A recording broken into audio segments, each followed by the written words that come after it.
100 Years of Soroptimist Heroines, a drama presentation adapted with kind permission of Sue Challoner by S.I. Milton Keynes for the centenary celebrations, June 2021. Cast, please introduce yourselves in order of appearance. Violet Richardson Ward, played by Angie Novell. Lady Falmouth, played by Chris Pinches. Margaret Adams, played by Sue Key. Dr. Suzanne Noel, played by Mary Major. Elizabeth Hawes, played by Ray Webster. Edith Granville, played by Karen Mason. Gertrude G. Hewitt, played by Cheryl Montgomery. Payne, played by Sue Payne. Every reality starts with an idea. The idea was that an organisation for women be formed to work in friendship, combine expertise, and give service.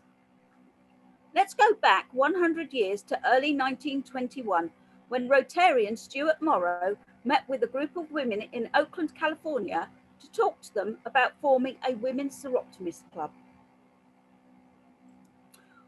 On the 3rd of October 1921, in the Ivy Room of the Oakland Hotel, the first Soroptimist club was chartered. Violet Richardson Ward was elected as the first Soroptimist president. What a wonderful evening we had at our charter. We had managed to get 80 women in Alameda County interested and ready to join and become the first Soroptimists. The presentation of the charter and the officer installation ceremony was done in a very formal style, as you can see. But afterwards, we had a wonderful time. I was really honoured to be the first president of the club. My mother always said that being a Soroptimist was the best thing I ever did. But physical education has always been my first love. And as director in the Berkeley, California schools, I had to organise all the physical education courses from kindergarten through to high school and onto university level. When I was approached about being a Soroptimist, I said, not unless it is to be an international organisation. I've never had time for these women's groups where they drink tea and gossip. I think our brains were meant to be expanded, and I think women are born internationalists. I certainly remember my time as president of the first Soroptimist Club. What an honour it was to chair those meetings. However, I was a stickler for time. I like to start and finish our meetings on the dot, but boy, did we work hard. And what a time we had with our first project. This was to save the redwoods, those beautiful, enormous trees that some crafty business people and politicians wanted to cut down for profit. We Soroptimists got out and worked, believe me. We went to the state legislator. We wrote letters, we rang doorbells, and we were successful and able to save those beautiful trees.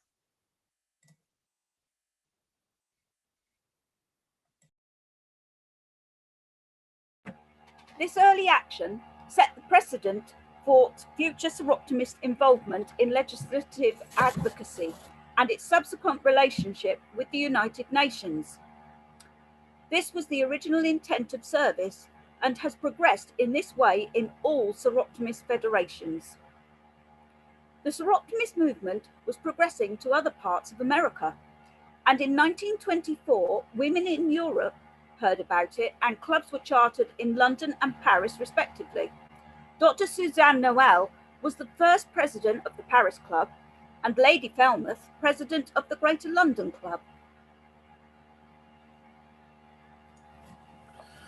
I must say that after that dreadful war, the idea of a women's group dedicated to service and offering friendship with an international scope was very appealing.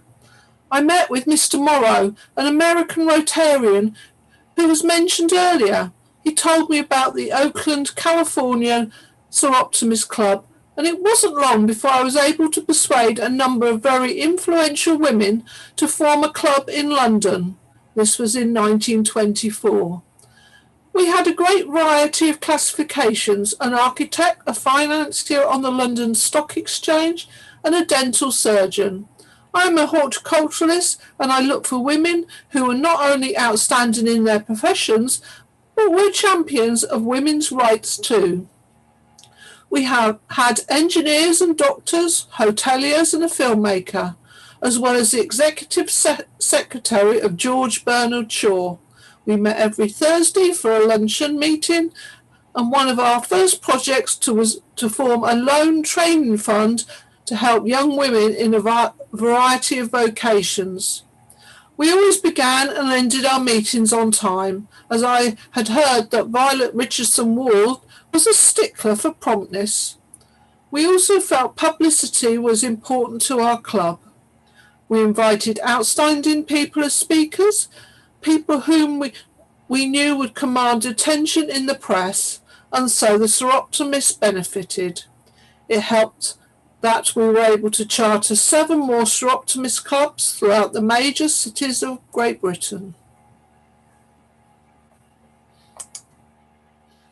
Yes, indeed. Thank you, Lady Falmouth. I was a founder member of the Liverpool Club, which your club helped charter in 1927. I was a teacher by profession and a headmistress of a school in my home city.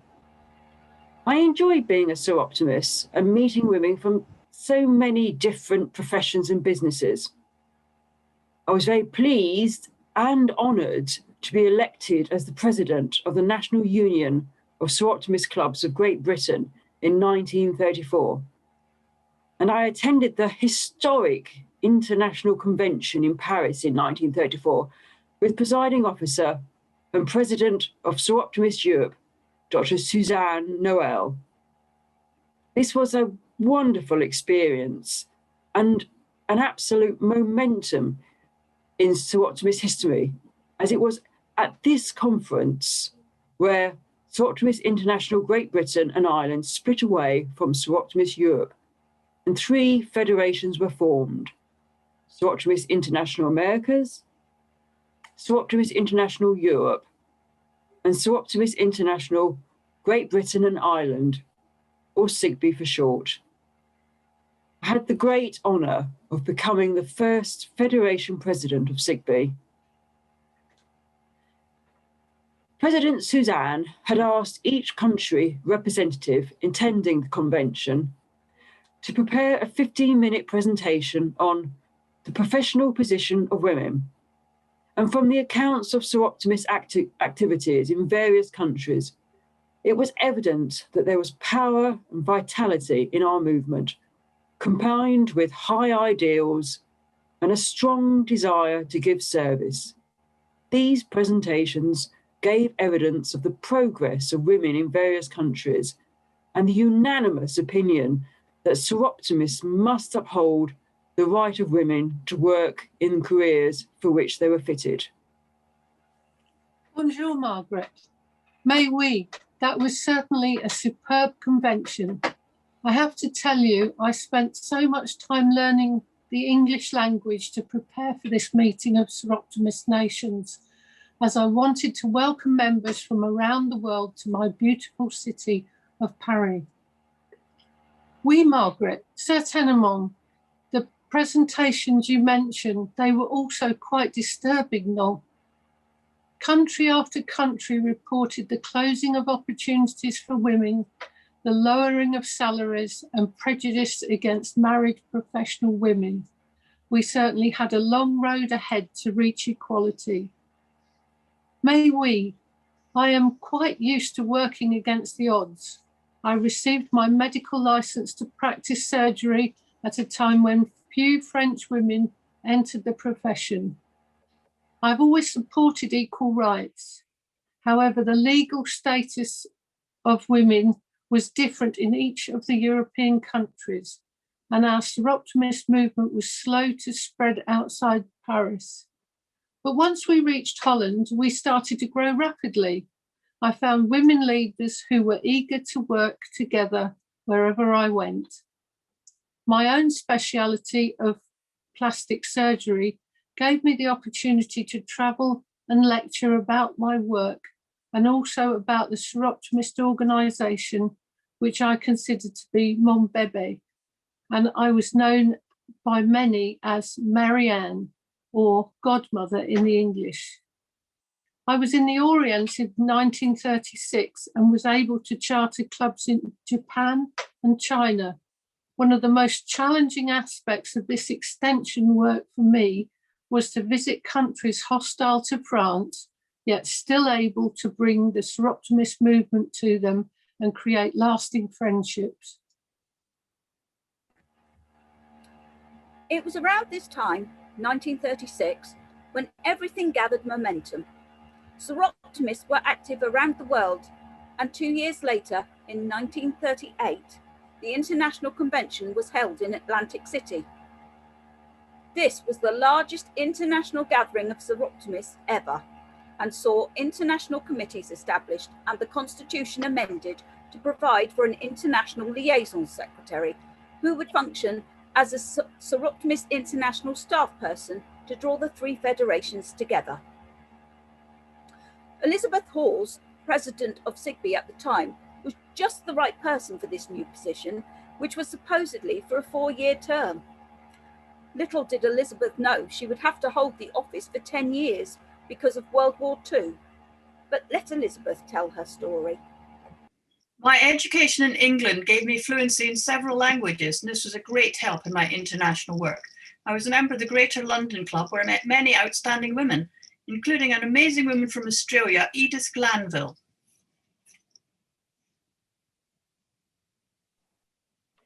I was fortunate to meet Elizabeth and other members of Soroptimist Greater London Club when I was travelling around the world on a lectures tour as a liaison officer at the League of Nations, promoting the work of the Society.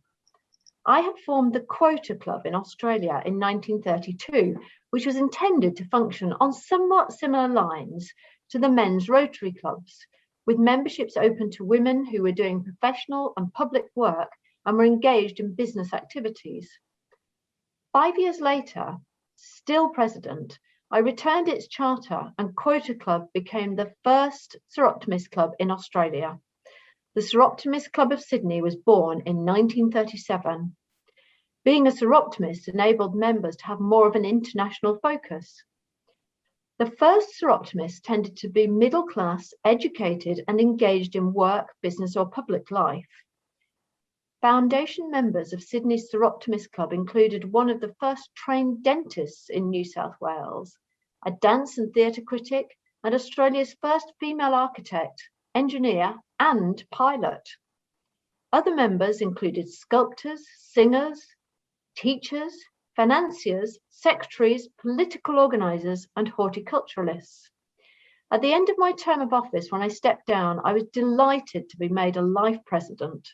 I believe this was in recognition of my work for the club. The Soroptimist Club of Sydney went on to do great things and supported many other clubs formed in Australia and beyond. I was so pleased to have met Elizabeth Hawes and the Greater London Soroptimist Club.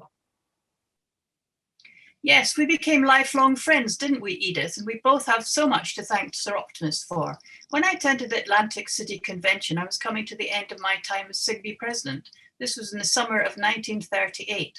I was very honoured to be elected as the first international liaison secretary. What a challenging experience that was. Throughout World War II, I remained in London. Soroptimists from all over the world visited me, bringing a spirit of hope, cheer and goodwill. Hundreds of parcels reached me despite torpedoed ships, damaged ports, bombed railways and battered post offices. I spent every weekend opening and distributing these parcels to the needy, always helped by Soroptimists, of course. My main concern was to hold our three Soroptimist federations together. As you can imagine, it was a difficult task. In many countries, citizens were deprived of all normal human rights, forbidden the freedom of opinion, of speech and of meeting together. Correspondence was censored, conversations overheard, and it was almost impossible to trust anyone. I remember Dr. Madeleine Jarot, the president of the European Federation, saying that she had to hide all papers and minutes of the Federation under the coal. I sent her a Red Cross telegram at the time saying only working hard and hopeful, and she told me later it meant a great deal to know that European Soroptimists were not forgotten, and it inspired them to hold on till the day of victory. The overwhelming generosity of friends overseas was far-reaching. This kind of spiritual as well as material sympathy and international understanding was beyond price. In November 1946, we were able to hold our Federation conference in London and invited members from both the American and European federations. I was at last able to give my report and heartfelt thanks in the presence of American Soroptimists. At that conference, I introduced the idea of friendship links and challenged those attending conference to start an interchange of visits, possibly on a club basis. Correspondence, conference meetings, these were some of the immediate possibilities before us at the international level. And they had a direct bearing on the work of the United Nations, to which many of us pledged ourselves to give life service. At that time, the United Nations was in its infancy, just a year old. You could say we came in at the ground floor. How Elizabeth Hawes managed to maintain contact with Soroptimists in occupied Europe, no one will ever know for certain. But it is clear that she had her own underground network of brave women throughout Europe during those dark and dangerous days. Now let us move along to 1948. The war had come to an end and Europe was being rebuilt. Not only had the three federations survived the stress of war, but each had grown, and members had been drawn more closely together across national frontiers. At this time, there were 20,000 members in 571 clubs in 16 countries. At the 1948 International Convention in Harrogate, Soroptimists saw flags from Australia, Belgium, Brazil, Canada, China, Denmark, France, Italy, the Netherlands, New Zealand, Norway, Sweden, Switzerland, the United States of America, and Great Britain. At this conference, representatives were nominated UNESCO, the United Nations Educational, Scientific and Cultural Organization, and the United Nations on a consultative basis. Tina Wynne from the Netherlands became the first Soroptimist observer to UNESCO. Soroptimists were now contributing to world issues. In 1950, the Soroptimist International Association was listed on the roster with ECOSOC, the United Nations Economic and Social Council, and could join other non-governmental organizations at public ECOSOC meetings. Over the next 4 years, the Soroptimist movement grew, and in 1952, there were 841 clubs in 22 countries. The 1952 convention was held in Copenhagen, and after 3 days of exciting reports from the three federations, the laws were changed and the first Soroptimist international president was elected. Mrs. Gertrude G. Hewitt, a past president of the Federation of the Americas and the first international president. What an honor it was to be the first international president. Actually, it was Madeleine Garot who had first talked about the need for officers. And I was the first to serve for 4 years until 1956. It was the most challenging time of my life. I was a practicing lawyer, but it was a monumental task to pioneer the new procedures and policies of the Soroptimist International Association with its 3 federations and growing number of clubs. The problems and joys of this assignment, with misunderstandings of translation, caused some pain and anguish, I must say. But we survived all those early difficulties, and I realized that no gem can be polished without a good deal of friction. Clubs in the 3 federations were learning about the United Nations in the post-war world. Members began to buy UNESCO coupons to help educational needs around the world. And while our organization was pledged to neutrality on sectarian, religious, and party political matters, members were strong in support of the Universal Declaration of Human Rights, which was proclaimed by the UN on 10th December 1948 as a common standard of achievements for all peoples and all nations. it set out for the first time fundamental human rights to be universally protected. I presided at our 1956 convention in New York, the first held in America since 1938. Delegates adopted a formal resolution to secure women's rights in respect to equal access to education, equal economic opportunities, and equal pay for equal work.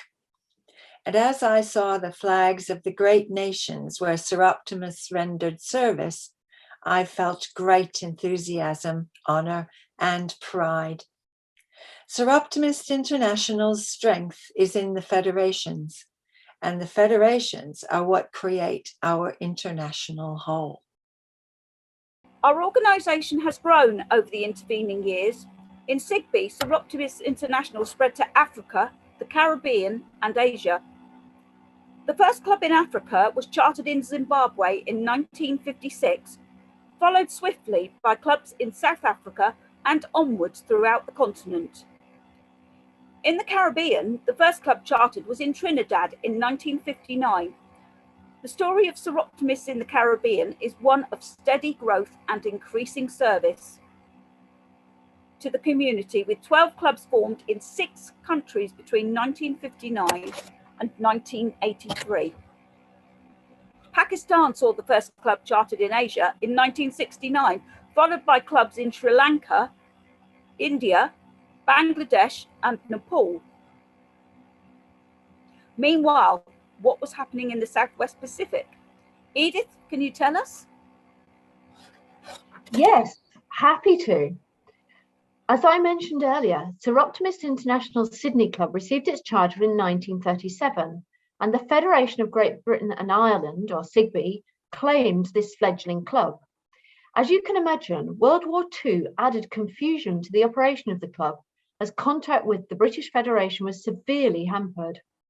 However, the Soroptimist movement gathered momentum after the war. More clubs were formed throughout Australia and into New Zealand and onwards.